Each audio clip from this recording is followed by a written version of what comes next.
Oh, straight into the roof of the net. Nice one. Straight down the middle. So a good performance from both teams. Hi, welcome to Firstpost. I'm Rupha Ramani. Let's get started.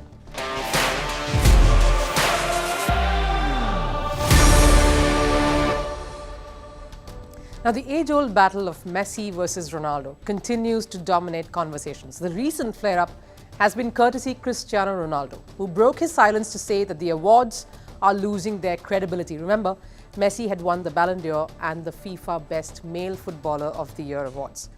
This direct swipe has had some repercussions. And speaking of hitting back or giving it off, Indian fans are waiting for the India versus England cricket test series to kick off.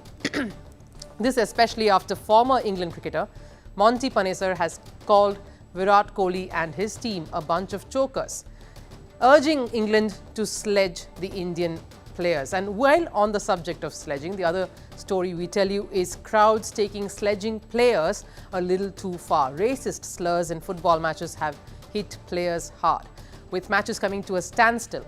All of this lined up in the show today. But first, let's take a look at all the headlines from around the world in Sports 360. Starting with tennis, world number 2 Carlos Alcaraz has booked a quarter-final clash with Alexander Zverev. He edged past Miomir Kecmanov 6-4, 6-4, 6-4 to book quarterfinals for the first time at a hard-court major. And in the women's draw, Elina Svitolina retired in tears from her 4th-round match. She was up against Linda Noskova. She needed a medical timeout at 2-0 down and couldn't continue the match any further. Former Pakistan skipper and chairman of selectors Inzamam ul Haq has blamed the departing chairman of the PCB Zaka Ashraf. He has said that Ashraf was responsible for Pakistan's terrible World Cup run. Inzamam said Ashraf's actions created a negative atmosphere within the team during the tournament. Mohamed Salah will leave the Egypt squad at the Africa Cup of Nations. He will be treated for a hamstring injury that he picked up during the game against Ghana. Egypt hopes for Salah to return to the tournament as soon as possible, maybe in time for the knockouts. Salah had already been ruled out of Egypt's crucial Group B clash against Cape Verde today.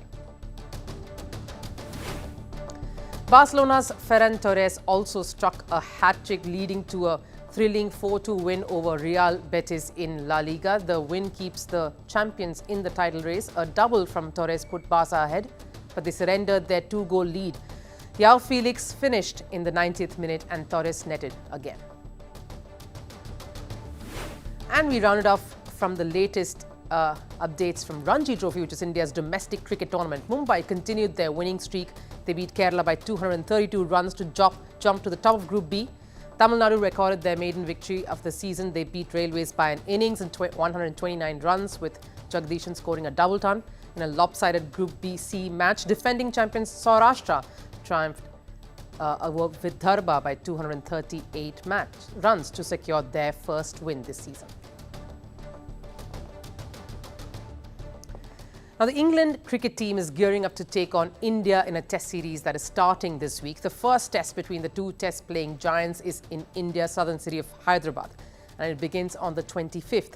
But even before we can size up the teams and tell you how the squads shape up and tell you the players to watch out for, which we will anyway do, the mind games and trash talking have started.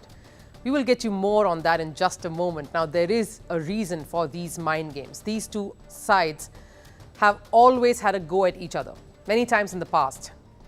The Jelly Beans incident featuring Ian Bell and Zahir Khan way back in 2007 comes to mind. James Anderson versus Ravindra Jadeja during the historic 2014 series. The many face-offs between Virat Kohli and the rest of the England opposition. And when it comes to Indian cricket, there's always rivalry that's steeped in bad blood, like India versus Australia. Rivalry owing to political baggage and a shared history, India versus Pakistan. This one is one that has had its fair share of jibes and contests, both on and off the fields. There are enough characters across both India and England that can provide a lot of fire and excitement to a contest. The key elements or the men to watch out for in this series will have to be those who can bat out of their skins.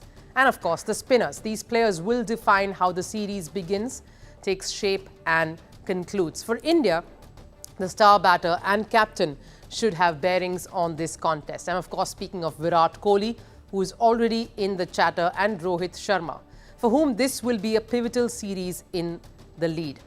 Virat Kohli, though, will take some time off to take center stage in this contest. He will miss the first 2 tests owing to personal reasons as he's requested. But when he gets back, he will make sure his presence is felt. Virat Kohli has enjoyed batting against England. He is close to 2,000 runs against England in tests, with his highest score being 235. He averages a little over 40 overall, and that average goes up a notch while batting in the subcontinent. He loves to go up against the leader of their attack and their senior-most player, James Anderson. There is a sense of grudging respect that both share for each other on and off the field, and they love to have a go at one another. James Anderson too managed to get under Virat's skin during the 2014 series, where he enjoyed a lot of success against Kohli. England will look to Joe Root and Ben Stokes, again their star batter in the subcontinent conditions, and of course their captain, who along with Brendan McCullum has really transformed the way England plays their test cricket. Fast ball is the new mantra, though the jury is out on whether that is a sane approach in India, where the tracks will turn and playing slow and steady will be critical. Let's go over the spin department then. The comparison here is not as even as it was when we spoke of the batting prowess across both the teams. India will have the services of veterans and top performers like R. Ashwin and Ravindra Jadeja, alongside Akshar Patel and Kuldeep Yadav. Whereas England can only say Jack Leach has some amount of experience. The other 3 spinners in their midst are Tom Hartley, Shoaib Bashir and Rehan Ahmed, who will be overawed and overwhelmed by all this challenge in the subcontinent. There are a few youngsters waiting to create impact in the series, like Zach Crawley and Ollie Pope. Harry Brook would have loved to sink his teeth in, but had to go back again due to some personal reasons. Over in the Indian squad, it's a huge test for someone like Shubman Gill. Players like Yashasvi Jaiswal and Avesh Khan bring some freshness, but the big question, who will keep wickets? There's KL Rahul, of course, along with KS Bharat, who has had some brilliant warm-up leading to this series, and the young Dhruv Jurel. Former England cricketer and commentator Michael Atherton predicts it will be tough for England. He says, and I quote, their spinners are better than England's, and that will be the defining thing in the end. If you go to India, spin will play a big part. It historically has done, and I suspect it always will do. India do have a very strong seam attack as well. I think India will win.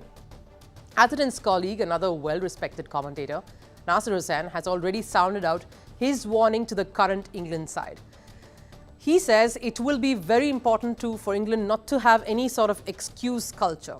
If it does spin big like it did last time, certainly after England won the first test, it will be the same for both sides. There can be no muttering about it being unfair or not good for test cricket. Indian fans are waiting to see baseball put to bed. England has not enjoyed victory in India in tests since that memorable series win back in 2012, and one who starred in that victory was Monty Panesar. He and Graham Swan ran riot in the series. But Monty seems to have woken up quite a few of the fans and many other critics with comments on Virat Kohli and his advice to the current England side. Play with his ego and get psychologically stuck into him. They should also say things to him like, you guys are chokers when it comes to the final. They should sledge him on those lines because Stokes has won the ODI and T20 World Cups and Kohli has not, and that is going to mentally pinch him. Well, Virat Kohli has won an ODI World Cup, just not the last one, but talk about the wrong kind of advice. We have seen enough examples in the past of Virat Kohli enjoying the sledging, reveling in the banter, and everyone has witnessed that bringing out the best in him. You just have to go and ask Australia. Sure, he was not able to turn things around in 2014, even though he fought hard. It was the series MS Dhoni retired from Test cricket during. But India managed to turn it all around just a few years ago with Virat Kohli and Ajinkya Rahane leading India to a historic series win against Australia in Australia. You don't poke a bear, they say. Monty Panesar might have just done just that. Former India captain and commentator now Sunil Gavaskar has responded saying, Virat ball over Baz ball any day. All of these chatter on the sidelines is setting up the action to follow rather nicely. Should make for a very intense contest that's coming up in just a few days. Now, Cristiano Ronaldo, who had been leaving a trail of breadcrumbs on his social media platform courtesy his snide comments via emojis to respond to certain snubs and other controversial episodes, has finally decided to break his silence. And it has raised some eyebrows. The fans, though, are all on the edge of their seats to see how this pans out. A lot has happened over the weekend. Let's get down to it. On the 19th of January, the Globe Soccer Awards was held in Dubai. Now, Globe Soccer is a Dubai-based football organization, and it involves participation from international football organizations such as the UEFA, FIFA, and other major clubs. Ronaldo was honored with 3 awards: the best goal scorer, the fans' favorite player of the year, and lastly, the best Middle Eastern player of the year 2023. After gracing the stage, he dropped some bombshell claims in his signature swagger. To be honest, I think the Saudi League is not worse than French League, to be in my opinion. In French League, I think you have 2-3 teams with a good level. In Saudi now, I think it's a more competitive. They can say whatever they want. It's just my opinion, and I played there 1 year, so I know what I'm talking about. But I think right now we are better than French League, so we still improve. Now, this was what Ronaldo said when he was asked about the Saudi Pro League that he is, of course, a very proud participant of. He says he prefers it more compared to France's Ligue 1, and it has a higher standard of football, he says. Ronaldo seemingly hitting back for all the snubs for leading a host of footballers away from European football to the Middle East. His statements clearly have stirred things up. Last year, the Saudi Pro League saw a massive influx of money. 4 of its biggest clubs are controlled by Saudi's public investment fund. This, of course, includes Al Nassr, the very same club that Ronaldo captains now. Despite being the highest goal scorer in 2023, though, his trophy cabinet for this year remains a little barren. He's remained silent about it for so long until now, and he did not mince his words. He did not hold back when asked the questions, and just like many greats in sport who love being hated, being snubbed, Ronaldo answered all of the haters in the manner only he can. And with 3 awards in his hands, he was reminding the world that he is not done just yet. I like when the people doubt about me, and I prove again that 1 year with successful. I had last year a little bit difficult journey, but I'm glad that things happened because make me feel more strong. And you can see this year I did a fantastic season. I was the best goal scorer. Imagine to beat that animals, the young lions like Haaland, for example, with the goals. So I'm proud.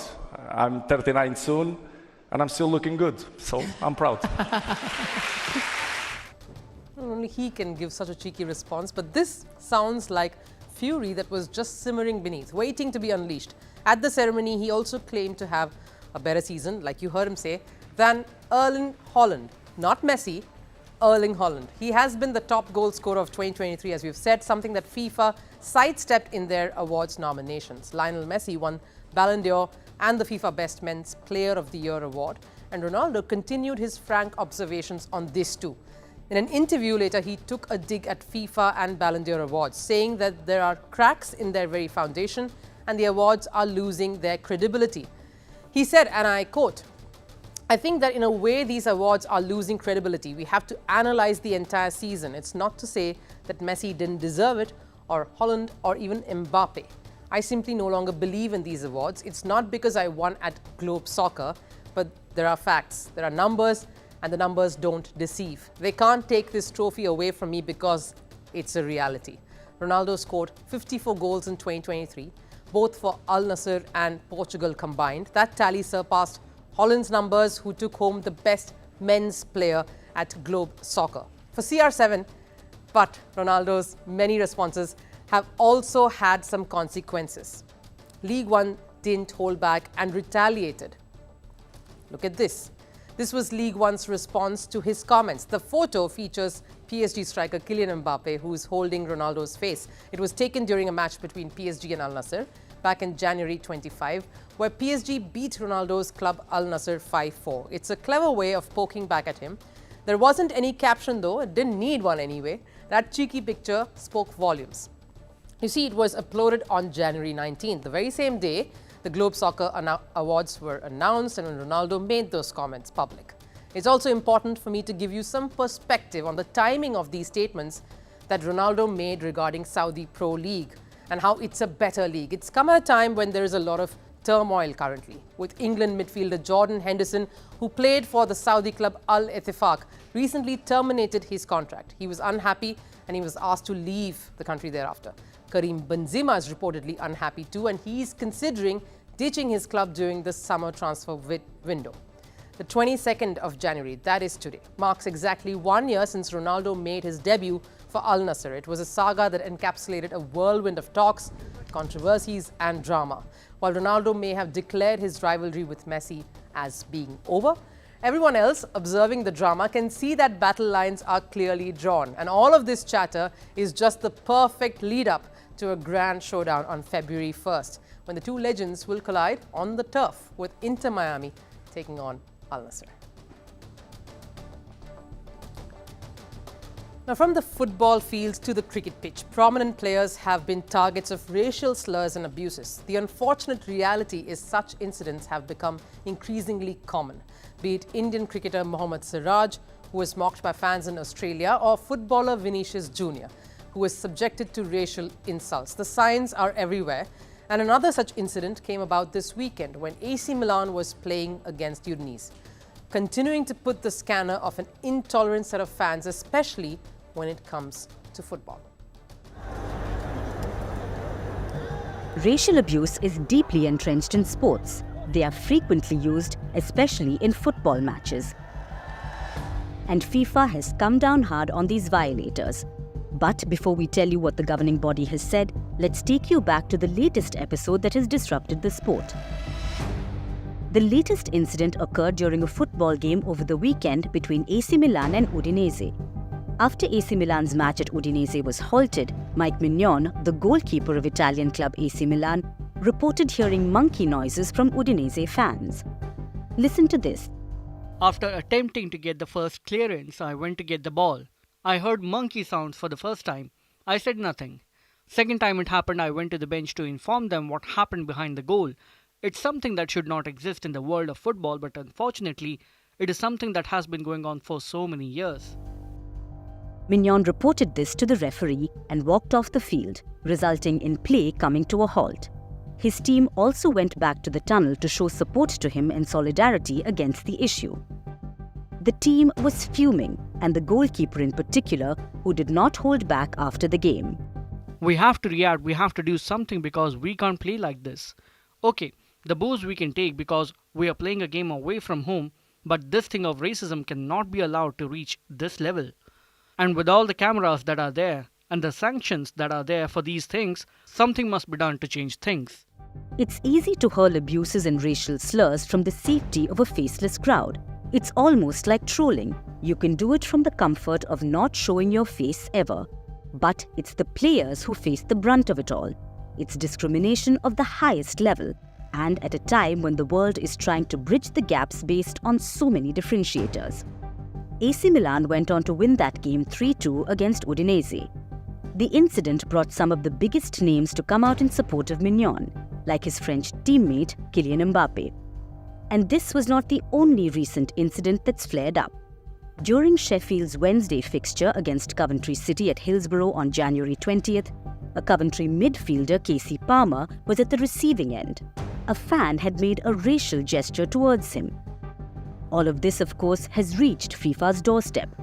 Football's governing body has decided to take a strong step towards putting an end to racism in the sport. FIFA has gone on to say that the football team whose fans engage in racial abuses or gestures will end up forfeiting the match. FIFA's latest decision comes in addition to the 3-step anti-racism plan, which includes stopping the match, restopping the match, and finally abandoning the match altogether. Here's what FIFA said.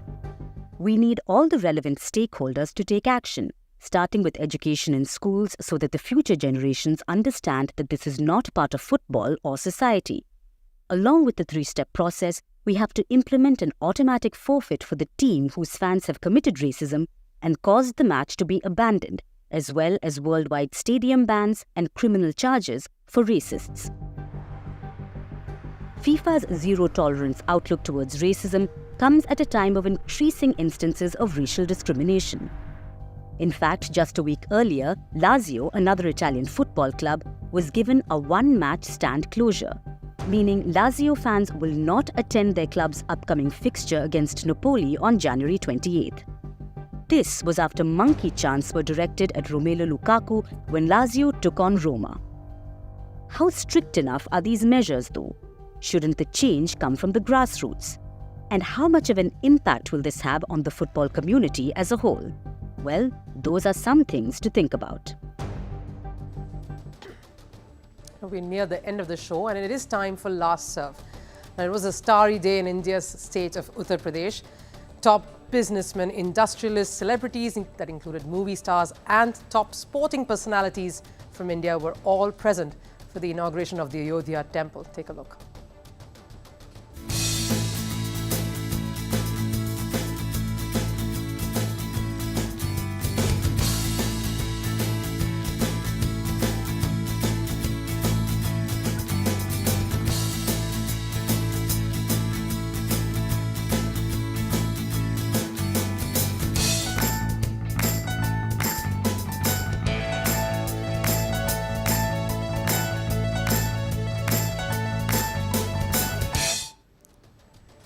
That about wraps it up here for us here on Firstpost. Thanks so much for watching with us. I'll of course see you again tomorrow. Till then.